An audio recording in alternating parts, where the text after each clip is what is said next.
Hello aspirants, welcome to Bhagyalakshmi IAS institute way passion meat purpose.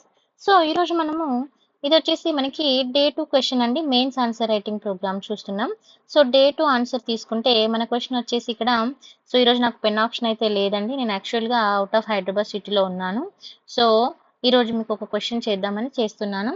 So చూడండి, ఇక్కడ explore the influence of the central Asian and Greco Bactrian characteristics in the Gandhara art and additionally discuss the contrasting. ఇక్కడ main important point ఏంటంటే discuss అనేది, ఓకేనా. So ఇది important గా చూసుకోవాలి మనం, okay. So and the futures తీసుకుంటే it hold the comparison to the Mathura art. అంటే ఏమంటున్నారు, గాంధార ఆర్ట్ తోటి మథుర ఆర్ట్ ని ఇక్కడ కంపేర్ చేయమంటున్నారు, ఓకే. సారీ అండి, యాక్చువల్గా నా దగ్గర ఈరోజు ల్యాప్టాప్ కూడా లేదు. సో ఇది అన్లాక్ చేయడానికి, సో దట్స్ వై నేను ఇలా డైరెక్ట్ గా చేస్తున్నాను. సో ఇది వచ్చేసి మన మెయిన్స్ ఆన్సర్ రైటింగ్ లోని ప్రోగ్రామ్ లోని క్వశ్చన్ అండి. సో మరి చూడండి, ఇక్కడ క్వశ్చన్ మనకి ఏమడుగుతున్నారు, explore the influence of the central Asian. ఇక్కడ సెంట్రల్ ఏషియన్ యొక్క ఇన్ఫ్లుయెన్స్ ఏ విధంగా ఉంది, ఓకేనా, గాంధార ఆర్ట్ మీద అండ్ ఈ మథుర ఆర్ట్ కి గాంధార ఆర్ట్ కి ఒక కంపారిజన్ అడుగుతున్నారు. నేను సేమ్ క్వశ్చన్ మీకు తెలుగులో కూడా ఇక్కడ ఇచ్చానండి. తెలుగు మీడియం వాళ్ళు అడిగారు నన్ను నిన్న. సో గాంధార కళలో మధ్య ఏషియా అండ్ గ్రీకో బ్యాక్టీరియన్ లక్షణాల ప్రభావాన్ని అన్వేషించండి అండ్ ఆధారంగా దాని యొక్క ఆధారంగా ఈ మధుర కళలు ఏదైతే ఉందో దాంతో పోల్చితే ఏ విధంగా ఉన్నదనే దాని మీద క్వశ్చన్ అడిగారండి. సో మనం ఇక్కడ తెలుగు మీడియంలో కూడా ఆన్సర్ చూద్దాము. సో ఫస్ట్ ఇంగ్లీష్ మీడియంలో చూద్దాము. హియర్ ఫస్ట్ మనకి ఇంట్రడక్షన్ రాసుకోవాలి. ఎప్పుడైనా కూడా మన ప్రతి ఆన్సర్ కి ఇంట్రడక్షన్ అనేది ఇంపార్టెంట్. సో ఇప్పుడు ఫర్ ఎగ్జాంపుల్ 10 మార్క్స్ క్వశ్చన్ అనుకోండి, మనం ఏం చేయాలి, ఇంట్రడక్షన్ అనేది 3 to 4 లైన్స్ రాసుకోవచ్చు. 3 lines to 4 lines. అంటే మనం 200 వర్డ్ లిమిట్ రాస్తున్నాం అనుకోండి, ఒక 4 lines ఇంట్రడక్షన్ రాయాలి. మరి ఇంట్రడక్షన్ రాసేటప్పుడు ఇక్కడ క్వశ్చన్ ఏమంటున్నారు, explore the influence of the central Asia అన్నారు. అండ్ ఇక్కడ గ్రీకో బ్యాక్టీరియన్ క్యారెక్టరిస్టిక్స్ గాంధార ఆర్ట్ మీద ఏ విధంగా అని అడుగుతున్నారు కదా. సో మనం ఫస్ట్ గాంధార ఆర్ట్ గురించి ఒక చిన్న ఇంట్రడక్షన్ ఇవ్వాలి, ఓకేనా. గాంధార ఆర్ట్ అనేది ఏంటిది, ఇది స్టైల్ ఆఫ్ బుద్ధిస్ట్ కదా, ఓకేనా. సో స్టైల్ ఆఫ్ బుద్ధిస్ట్ అని. అండ్ మరి గాంధార ఆర్ట్ అనేది ఎప్పటి నుంచి ఉంది, టైమింగ్స్ అనేది కూడా చూసుకోవాలి. దాంతో పాటుగా ఇక్కడ ఇది సెంట్రల్ ఏషియాలో ఏ విధంగా ఉంది, దీని యొక్క మెయిన్ ఇంపార్టెంట్ రోల్ ఏందనే దాని మీద ఒక చిన్న ఇంట్రడక్షన్ ఇస్తాం, ఓకేనా.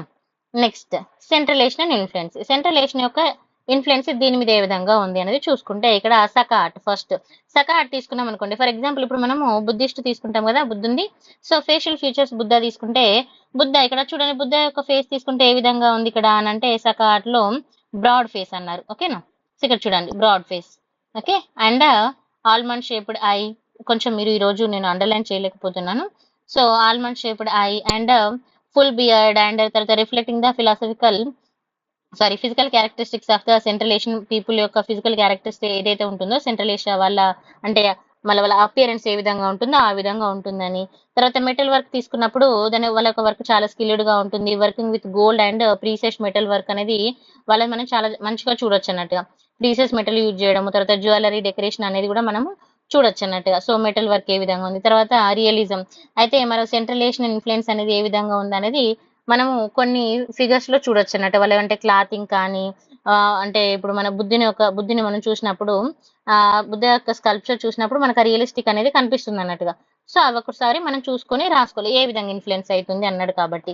తర్వాత నెక్స్ట్ ఏమన్నాడు, గ్రీకో అన్నాడు. సో మరి గ్రీకో వల్ల తీసుకుంటే ఇక్కడ హెలెనిస్టిక్ ఫ్యూచర్స్ అని అన్నారు. అంటే మీరు ఇక్కడ మళ్ళీ ఇదేదో అనుకోవద్దు. ఇక్కడ ఏంటంటే మనం ఎలా కంపేర్ చేసుకుంటున్నాం ఏంటి, వాళ్ళ ఫ్యూచర్స్ ఇక్కడ ఎలా ఏ విధంగా ఇన్ఫ్లుయెన్స్ అవుతున్నాయి అనేది చూద్దాం. సో అలా తీసుకున్నప్పుడు అపోలో లైక్ బుద్ధ, ఇప్పుడు మనం బుద్ధుని యొక్క ఫేస్ తీసుకున్నాం అనుకోండి, ఇక్కడ నేచురల్ రియలిజం అనేది ఏ విధంగా ఉంది, తర్వాత వేవీ హెయిర్ ఏ విధంగా ఉంది, ఇవన్నీ మనకి హెలెనిస్టిక్ ట్రెడిషన్ కి ఇవి ఏ విధంగా సూటబుల్ అవుతున్నాయి అనేది చూసుకోవాలి. తర్వాత డీటెయిలింగ్ తీసుకున్నప్పుడు డ్రాప్ ఆఫ్ బుద్ధ గార్మెంట్స్ కానీ, తర్వాత ఏ విధంగా అంటే మనం ప్రతి ఒక్క ఫ్యూచర్ ని అబ్జర్వ్ చేసుకుంటాం అన్నట్టు. ఇక్కడ ఇందులో డివైన్ ఫిగర్స్ ఉంటాయి.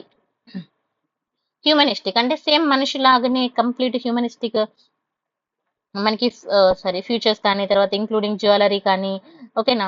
జ్యువెలరీ ఏ విధంగా ఉంది ఇవన్నీ కూడా మనం చూసుకోవాలి. మస్టేజ్ అంటే మీసాలు ఉంటుంది కదా, అది కూడా చూసుకోవాలి.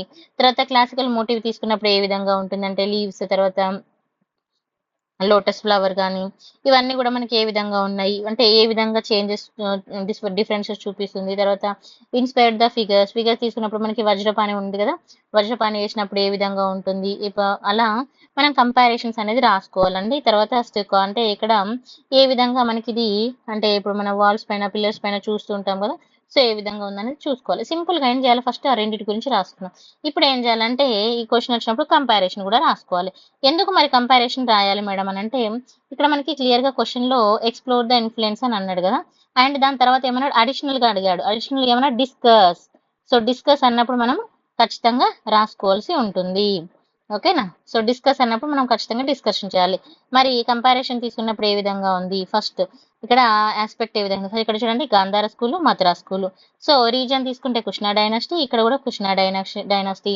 Out side influence Gandhara school మీద దేనిది ఎక్కువ పడింది అని అంటే గ్రీక్ అండ్ పాజిబుల్లీ ఇక్కడ ఎవరెవరిది పడింది అని చూసుకోవాలి. నెక్స్ట్ మథురా అన్నాడు. మథురా అన్నప్పుడు తీసుకున్నప్పుడు ఎంటైర్ ఇండిజినియస్ అన్నాం. ఓకేనా, నో ఎక్స్టర్నల్ ఇన్ఫ్లుయెన్స్, అసలు మథురా వాళ్ళది ఎక్స్టర్నల్ ఇన్ఫ్లుయెన్స్ అనేది లేదు. నెక్స్ట్ రిలీజియన్ తీసుకుంటే ఇక్కడ బుద్ధిజం, మరి మథురా తీసుకున్నప్పుడు హిందూయిజం, బుద్ధిజం అండ్ జైనిజం కూడా ఉంటుంది. మరి మెటీరియల్స్ ఏం యూజ్ చేశాడంటే బ్లూయిజ్డ్ గ్రే శాండ్ స్టోన్. ఇవి ఇంపార్టెంట్ అండి, ఇలాంటి పాయింట్స్ రాసినప్పుడు మార్క్స్ పెరిగే ఛాన్స్ ఎక్కువగా ఉంటుంది అన్నట్టుగా. మరి ఇక్కడ తీసుకుంటే గ్రే శాండ్ స్టోన్ కానీ రెడ్ శాండ్ స్టోన్ కానీ. తర్వాత ఫీచర్స్ ఆఫ్ బుద్ధ స్కల్ప్చర్ తీసుకున్నప్పుడు ఏ విధంగా ఉంది అంటే సాడ్, స్పిరిచువల్, మన బియర్డెడ్ ఏ విధంగా ఉంది. తర్వాత ఇక్కడ తీసుకుంటే ఏ విధంగా ఉంది, మద్రాస్ స్కూల్లో స్మైలింగ్ బుద్ధ ఉంది. తర్వాత స్కల్ప్చర్స్ తీసుకున్నప్పుడు లెస్ ఆర్నమెంటింగ్. సో ఎందులో లెస్ ఆర్నమెంటింగ్ ఉందండి, గాంధార. మథురలో తీసుకున్నప్పుడు less emphasis on the spiritual aspect. So ఇలా డిఫరెన్సెస్ మనం క్లియర్గా రాసుకోవాలి. ఓకేనా. సో నెక్స్ట్ ఆస్పెక్ట్స్ లో ఇంకా మళ్ళీ గాంధార ఆర్ట్లో తీసుకున్నప్పుడు లాంగ్ ఇయర్స్, తర్వాత మథుర ఆర్ట్లో తీసుకున్నప్పుడు ఇంకా చాలా ఫీచర్స్ ఉన్నాయి. సీటెడ్ పద్మాసన వేసినట్టుగా, తర్వాత Buddha surrounded by two monks surrounded గా ఉన్నట్టుగా, అంటే వజ్రపాన, ఈ లోటస్ కానీ ఇవన్నీ ఉంటాయి కదా, సో అవి చూసుకోవాలి. సో ఫీచర్స్ ఏమున్నాయి ఒకసారి చూసుకోండి. సో యాక్చువల్లీ నైట్ ఇప్పుడు 10:30 అవుతుంది, అందుకే నేను కొంచెం స్పీడ్గా చెప్తున్నాను. నేను ఒక 2-3 days అవుట్ ఆఫ్ సిటీలో ఉంటాను. ఆ తర్వాత మీకు టైం టు టైం అప్డేట్ చేస్తాను. సో డైలీ క్వశ్చన్స్ పీడిఎఫ్ మన టెలిగ్రామ్ గ్రూప్లో పెడతానండి. సో రేపు ఒక రోజు అయిన తర్వాత ఎల్లుండి నుంచి నేను డైలీ పెడతాను, మన టీం వాళ్ళకి చెప్పి పెట్టేస్తాను. తర్వాత కంక్లూజన్ చూడండి. కంక్లూజన్ తీసుకున్నప్పుడు మరి గాంధార మథుర ఇద్దరి గురించి రాస్తున్నాం కదా, అంటే రెండింటి గురించి. సో రెండింటి గురించి కలిపి వచ్చేలాగా మనం కంక్లూజన్ అనేది చూసుకోవాలి. ఇది ఏ విధంగా ఇండిజినియస్ ఇండియన్ ఇన్ఫ్లేషన్ అనేది ఏ విధంగా ఉంది, తర్వాత రియలిస్టిక్ హ్యూమన్ ఫిగర్ కానీ డ్రాపరీ కానీ. సో ఇలా మనకు అంటే మన రాసిన ఆన్సర్ ఓవర్ వచ్చేలాగా చూసుకోవాలి. ఇది కూడా ఒక 4 lines వరకు రాయడానికి ట్రై చేయండి. మరి తెలుగులో తీసుకున్నప్పుడు గాంధార కళ అనేది అసలు అది ఏంటి, ఎప్పుడు స్టార్ట్ అయింది అనేది మనం చూసుకుంటాము. తర్వాత మధ్య ఏషియా యొక్క ప్రభావం ఎలా ఉంది, చక్క కళ దాని యొక్క ముఖ్య లక్షణాలు అంటే బుద్ధుని యొక్క విశాలమైన ఫేస్ కానీ, తర్వాత బాదం ఆకారం కళ్ళు, తర్వాత పూర్తి గడ్డంతో చిత్రించబడింది అని, భౌతిక లక్షణాలు ఏ విధంగా ఉన్నాయి. తర్వాత మెటల్ వర్క్ తీసుకుంటే బంగారము, విలువైన లోహాలు కానీ వాటిని ఏ విధంగా యూజ్ చేశారు. తర్వాత వాస్తవికత తీసుకున్నప్పుడు ఏ విధంగా ఉంది. ఓకేనా. సో నేను తెలుగు క్వశ్చన్ కూడా పోస్ట్ చేశాను. తర్వాత హెలిస్టిక్ లక్షణాలు తీసుకున్నప్పుడు ఏ విధంగా ఉందంటే అపోలో లాంటి బుద్ధ అని అన్నప్పుడు ఇక్కడ ఉంగరాల జుట్టు ఉండి, తర్వాత దైవిక ముఖంతో కల్పిస్తారు అని. తర్వాత మనము డీటెయిల్ గా తీసుకున్నప్పుడు ఏ విధంగా ఉంది, మీసాలు కూడా ఉండి హ్యూమనిస్టిక్ ఫీచర్స్ ఎక్కువ ఉన్నాయి అనేది చూసుకోవాలి. తర్వాత క్లాసికల్ మోటివ్స్ సో ఇలా మీరు తెలుగు మీడియం వాళ్ళు కూడా ఒకసారి చూసుకోండి. తర్వాత ప్రేరేపిత బొమ్మలు ఏ విధంగా ఉన్నాయి, తర్వాత గార ఓకే గోడల పైన శిల్పాలను రూపొందించడం ఏ విధంగా అనేది చూసుకోవాలి. మరి రెండింటి మధ్య డిఫరెన్సెస్ అయితే నేను తెలుగులో ఇచ్చానండి, సారీ ఇంగ్లీష్లో ఇచ్చానండి. సేమ్ కొంచెం ఇది తెలుగులో నేను నెక్స్ట్ వాటికి తెలుగులో కూడా చేస్తాను. బట్ ఇప్పుడు కొంచెం నేను అవుట్ ఆఫ్ సిటీ కాబట్టి మన టీం వాళ్ళు నేను దగ్గరుండి చూసుకోలేకపోతున్నాను. సో ఒక్కసారి ఇది కొంచెం చూసుకోండి. తర్వాత ఇలా తెలుగులో మనము మళ్ళీ కంక్లూజన్ కూడా రాసుకోవాలి. ఓకేనా. సో ఇది ఈ రోజు మన ఆన్సర్ అండి. Thank you so much for watching. If you like the video like, share and subscribe కూడా చేసుకోండి. ఎందుకంటే 30% సబ్స్క్రైబ్ చేసుకున్న వాళ్ళు ఉంటే 77% సబ్స్క్రైబ్ చేసుకున్న వాళ్ళు వాచ్ చేస్తున్నారు. I'm happy for that.